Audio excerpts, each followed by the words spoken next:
Olá pessoal, tudo bem com vocês? Bem-vindos a mais uma revisão de história. Bom, galera, espero muito que vocês estejam aí atentos, caneta e papel na mão, porque agora a aula vai começar. Na última aula, nós falamos sobre capitalismo e socialismo, que eu tenho certeza que todos vocês já sabem, de cor e salteado. Vocês estão careca de saber. Mas nós temos que fazer a revisão, porque eu quero ter certeza que agora todo mundo sabe o que é o meio de produção, todo mundo sabe qual que é o objetivo do socialismo e etc. Bom, na última aula nós falamos sobre o papel dos Estados Unidos e também da União Soviética, onde cada país começou a investir para que vários países pudessem ser adeptos à política ou capitalista ou socialista, onde quanto mais países aderissem ou ao capitalismo ou ao socialismo, o país que representava esse sistema iria ser o vencedor. Por exemplo, se tivesse mais países capitalistas, Estados Unidos consegue vencer esta disputa. E se tivessem países mais socialistas, União Soviética iria vencer essa disputa, certo? Então agora a gente vai para a revisão, para a gente relembrar tudo que nós vimos sobre capitalismo e socialismo no pós-guerra. Vamos lá! Bom, nós vamos revisar hoje o capitalismo e o socialismo no mundo pós-guerra. Bom, nós aprendemos nas aulas anteriores que após a Segunda Guerra Mundial nós vamos ter a Guerra Fria, que vai ser a disputa política, econômica, cultural e tecnológica dos Estados Unidos contra a União Soviética, certo? E que esses dois países eles nunca vão se enfrentar, porque se eles fossem se enfrentar, o mundo iria acabar. Então, cada país vai investir para tentar aumentar a sua influência para o mundo.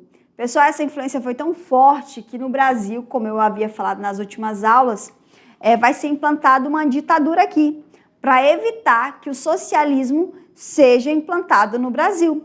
Assim como no Brasil, assim como em outros países da América Latina. E os Estados Unidos vai começar a financiar muitos países só para esses países ficarem do lado do capitalismo e contra a União Soviética. Bom, vamos lá. Após a Segunda Guerra Mundial, o mundo passou a ser marcado pela disputa entre dois grandes modelos políticos e econômicos, o capitalismo e o socialismo. Já no modelo capitalista, a economia é organizada pelo mercado. Empresas privadas produzem bens e serviços, buscando lucro, e os consumidores escolhem o que comprar. Então, no capitalismo, você tem uma diversidade de produtos, você tem uma liberdade para você produzir o que você quiser. O que vai dizer se você vai continuar produzindo ou não é aquela lei, a lei da oferta e da procura.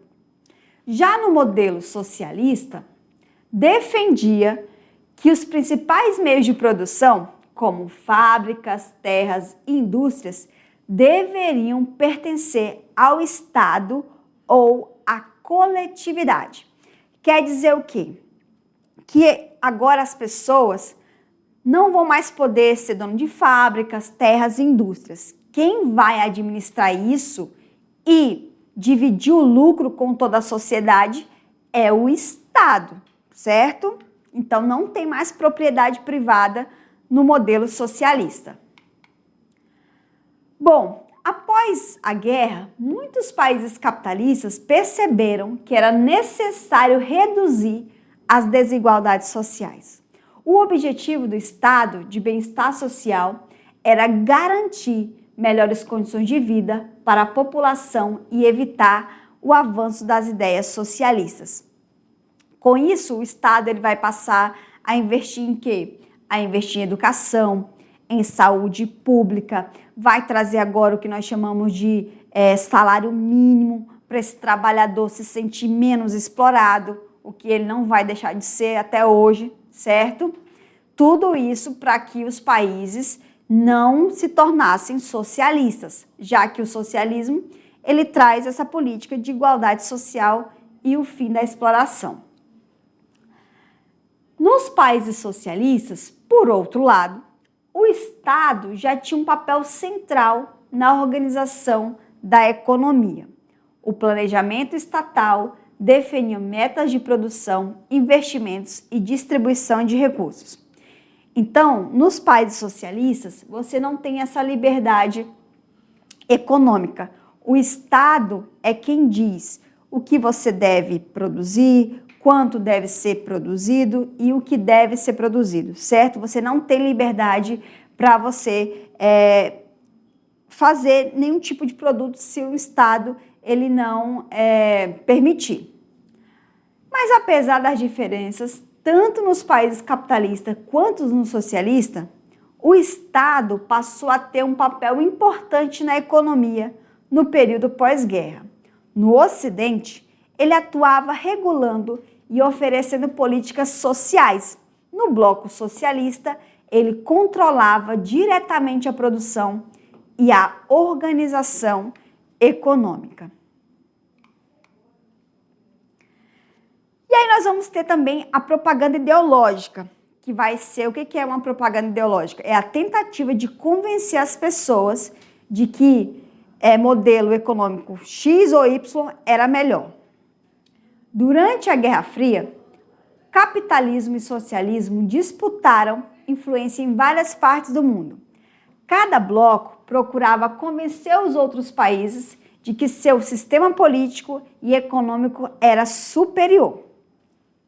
Os Estados Unidos utilizaram diferentes estratégias para fortalecer o capitalismo e impedir o avanço do socialismo.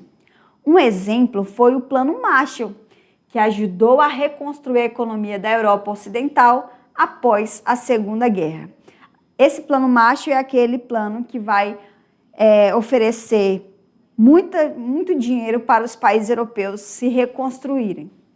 E nós temos a União Soviética, que também buscou expandir sua influência, principalmente no leste europeu, na Ásia, na África e na América Latina.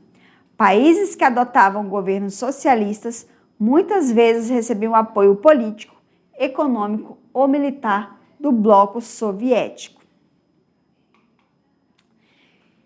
Só que aí, como eu falei para vocês, o socialismo ele não conseguiu se manter.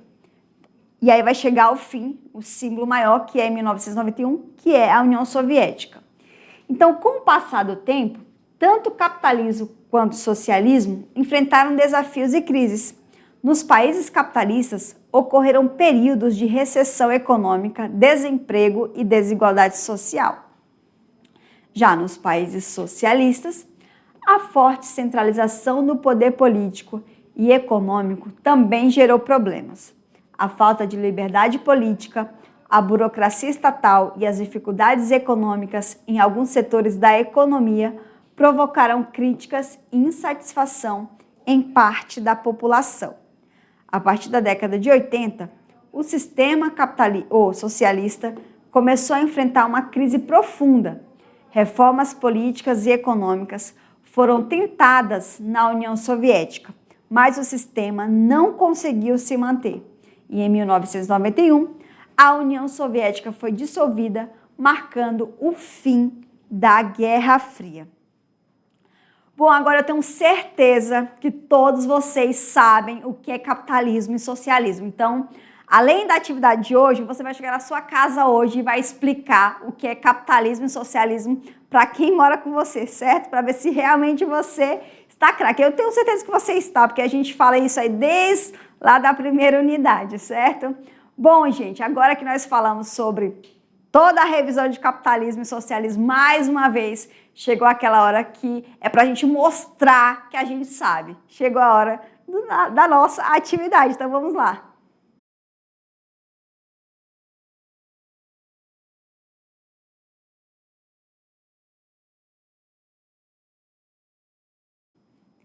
E aí, pessoal, como que foi a atividade? Tenho certeza que vocês saíram muito bem. Vamos agora fazer a correção Mas assim, não vai nem precisar, porque eu tenho certeza que todos vocês acertaram todas as questões. Então, vamos lá. Questão 1. O Plano Marshall também tinha um objetivo político importante, que era A. Fortalecer o socialismo no continente europeu. B. Conter a expansão do socialismo e da influência soviética na Europa. C. Incentivar a formação de colônias europeias na África. D. Reduzir o comércio entre Europa e Estados Unidos. E. Enfraquecer os governos democráticos europeus. Bom, pessoal, nós falamos que esse Plano Marshall, ele vai ter o objetivo de frear o socialismo. Então, é a letra B, conter a expansão do socialismo e da influência da União Soviética na Europa. Então, acertou quem marcou a letra B. Vamos lá, continuar. Questão 2. Após a Segunda Guerra Mundial, a União Soviética iniciou um processo de reconstrução econômica baseado principalmente em A. Planejamento econômico estatal e forte investimento na indústria pesada. B.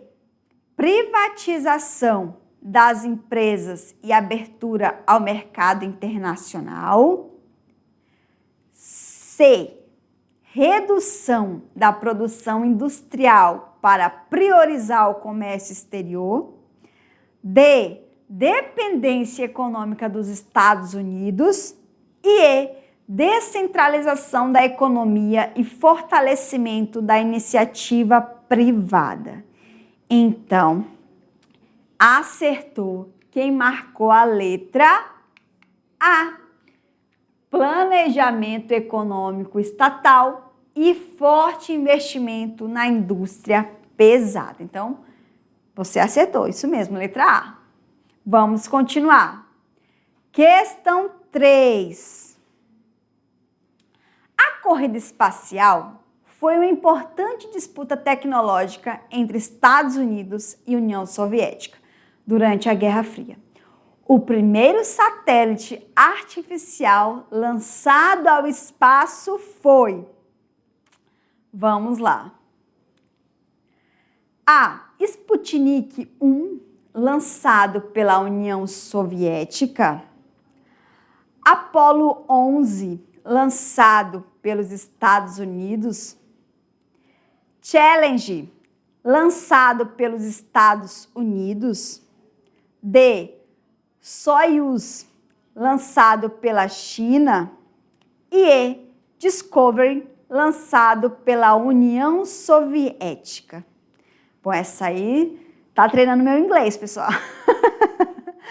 Vamos lá, então acertou quem marcou a letra A, galera. Sputnik primeiro, lançado pela União Soviética.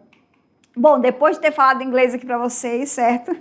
Nós vamos decolar para o futuro. Aquela hora que nós vamos fazer aquela questão de Enem bem difícil para ver se realmente você está apto. Vamos lá, pessoal.